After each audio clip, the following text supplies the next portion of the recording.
Isang maswerteng hapon po sa inyong lahat. Narito na naman po tayo para sa update ng 5 PM draw ng PCSO Lottery para sa 2D Lotto at 3D Lotto.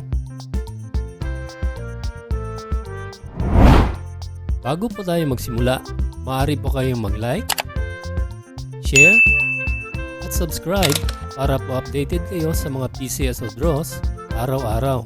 Okay, simulan na po natin. Para sa 2D Lotto, ito po ang mga winning combinations: 10 and 28 in exact order. Pwedeng manalo ng 4,000 pesos pag nag-match ang inyong mga numero in exact order. 2,000 pesos naman para sa Rambolito system play.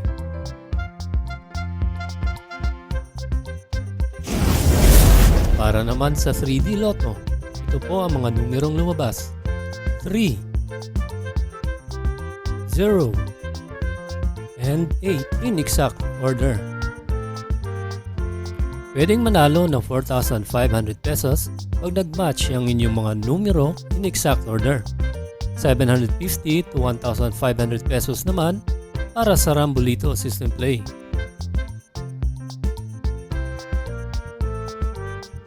Kung nanalo kayo ng 20 pesos hanggang 10,000 pesos, maaari mong makuha ang inyong premyo sa authorized lotto outlets na malapit sa inyong lugar.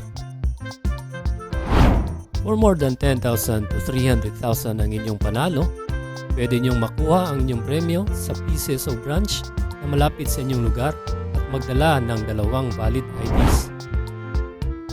At kung ikaw naman ang maswerteng nakakuha ng jackpot, pwede mong makuha ang inyong premyo sa PCSO main office located at Shaw Boulevard, Mandaluyong City at dalhin ang winning ticket at magdala lang ng 2 valid IDs.